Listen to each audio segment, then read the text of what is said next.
So next question, question 6. Reference to this tweet, CryptoFed's future prediction 11 years ago is now mainstream, a very short article. For Curt and maybe Bryan, A, can you clarify what's the difference between crypto ledger technology and the cryptocurrency token? Just for reference, the article in question is from one of Curt's Twitter tweets. Essentially sums up to FedCoin's gonna happen, and the whichever issuing authority will probably ban other forms of crypto coins at a set conversion to FedCoin.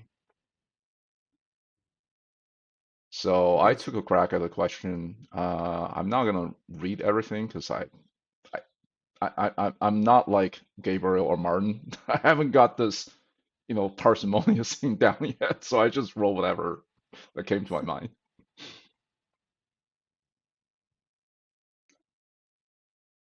Are you So going to start? go ahead, Kurt. No, I didn't know what your pause was for. Go ahead. Yeah, Bro. so the difference between crypto ledger technology and the actual token. So here's my take. The ledger itself is actually very old technology, and it's nothing but a transaction of records. And as such, it needs to satisfy a couple of criteria. It needs to be open to make additions and easy to make additions. Think of writing another line on a ledger, but it needs to be close to the modification once recorded. It can't be written in pencil because otherwise you can just erase all that stuff and rewrite it. And it needs to be easily visible and verifiable by parties involved in the transaction, right? If you only have a ledger that's kept to yourself, then it's not very useful, except for maybe yourself. And so, in that regard, the crypto ledger technology does introduce some innovations in that it's very widely shareable. And because of cryptography, it's very difficult, if not impossible. It takes more than a galaxy, several galaxies worth of computational power to crack the SHA-256. There are YouTube videos online that talks about how difficult it is to compute the right hash to essentially change the records. So because of the way that it's implemented, Question before you go. Even if it changed records, isn't it easy to discover? well, that's the thing, right? If you change a past record, then all the subsequent cryptography signatures on subsequent chains will change. And so it's very easy to discover what's going on. But what I'm saying is in theory, it is possible to change the cryptographic hash and not in a previous record and not have a subsequent ones change. But that requires amount of computational power, far more computational power available to man. Yeah, there's a YouTube video that talks about how secure SHA-256 is. And so, skipping ahead, where I think the crypto ledger technology, as a form of technology, the innovation that it brings is, well, one, it's publicly verifiable. It's very easy to verify the records, and it's very hard to change previous records. And depends on, and this is where it gets interesting, depends on the type of cryptocurrency or crypto network technology, the settlement cost and speed can either be fairly slow and expensive in the form of proof of work for Bitcoin, or some of the newer technologies much faster and cheaper. For this network to function as a monetary network, you need to have the transactions settlement speed to be very high and also low cost. And that's something that Bitcoin cannot do today. It's too expensive to compute the next block because each block is where all the previous records gets recorded on. But however, there are, and this is where the space is very interesting. There are companies out there, venture capital essentially, building on top of this technology to make it fast and cheap. Layer 2s and Ethereum, even Ethereum layer 2s, and so on. So let's see, where do I think all this is going? I think Bitcoin, if you think of it as digital gold, that analogy is probably more appropriate. It requires work, it requires cost of production to mine one of these coins. And then once you mine it, it's there.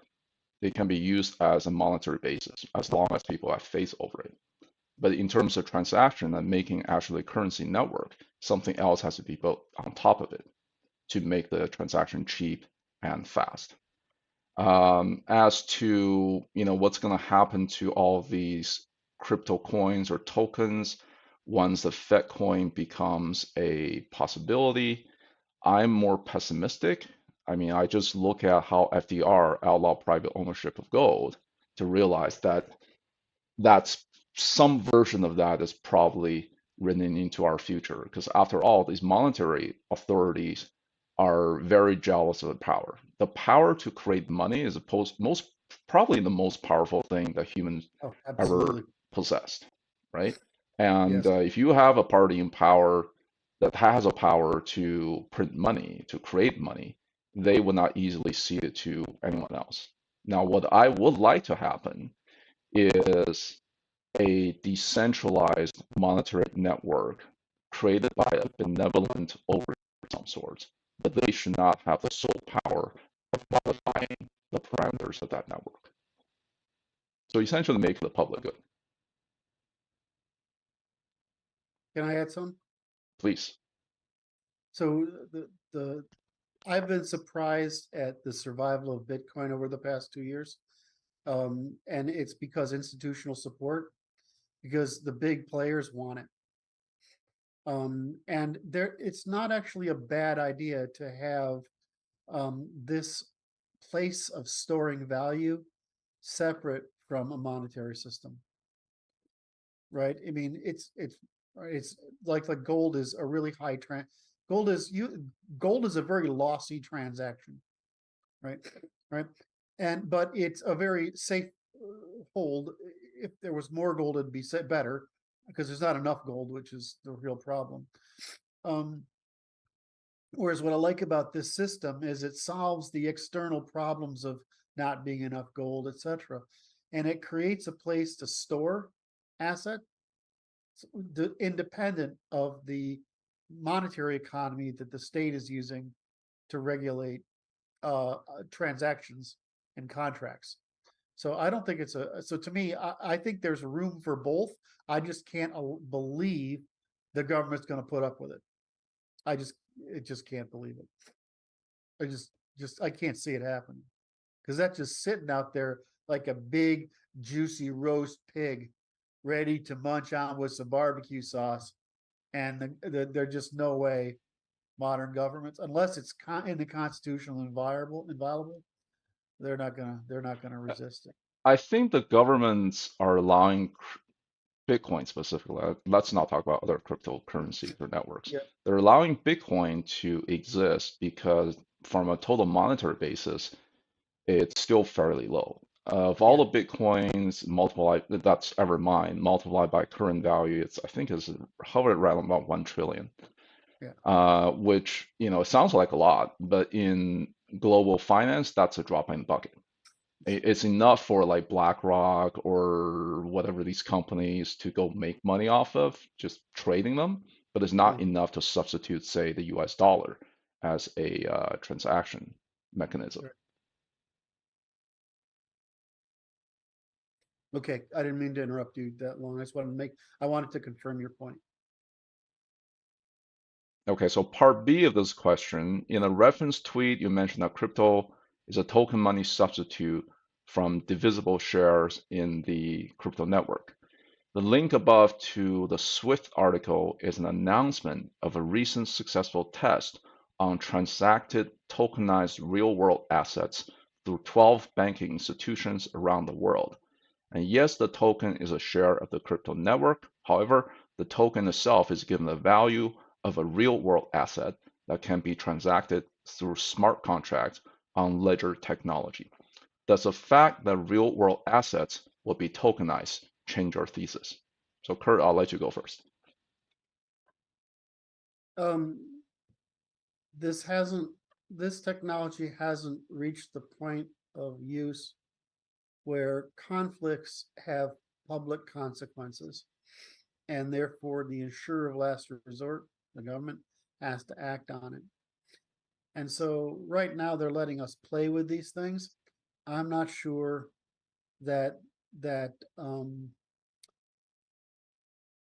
not sure that I see this working. I have a problem seeing them let it get away from them to the point where there's accumulated risk, and so I don't, and especially risk of enforcement. Is it? I tend to think that this is positioned the wrong way. The right way to say it is the stock market is a centralized and very costly means of of, of conducting shared investments and assets. And so the number of assets that we'd like to make shared investments in is almost infinite. And so if we stop thinking about this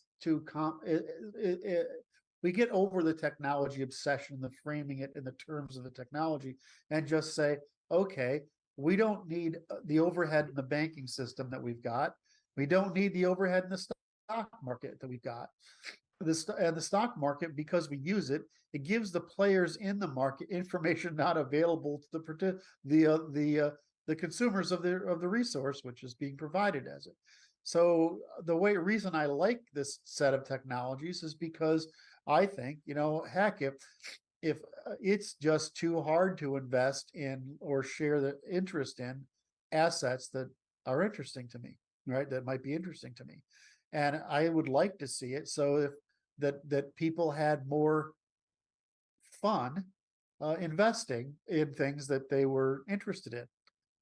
The problem is that because there's so much overhead in the stock industry and both in the public and private and all the bonds and all the other markets, there's the insurer of last resort has a lot of parties to blame if something goes wrong.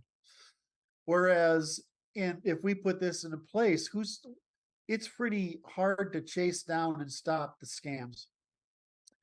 And so that's where I think they'll regulate it. In other words, I just see that being heavily regulated. Right now it's at the stage where we're having fun playing with a toy and it's not meaningful, but if it becomes meaningful, I can see making the same argument I'm making about ledgers and cryptocurrencies being brought down to what basically shares in anything. I can see that happening. And then the great thing about crypto structured asset allocation is that it's tradable independent of paying fees, et cetera, to the network that hosts it. So I see this as a good thing. I just have a hard time not seeing it all centralized. I just have a hard time seeing it, only because just as we have so much problem today with organized crime and Bitcoin, they complain about it constantly. Is that this would only get worse?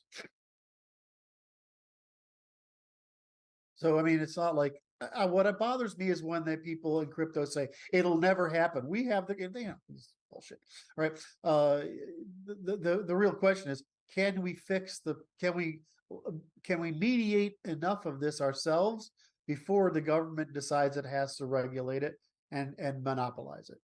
And the community tries pretty hard. We'll see. Well, right now well, you say the community as if it's one entity, but it's what, hundreds of these competing standards. And other than maybe Bitcoin and Ethereum forming that actually have a hope of forming a sustainable network, I think all the other ones are just small fish. No, they're going to go away. No point.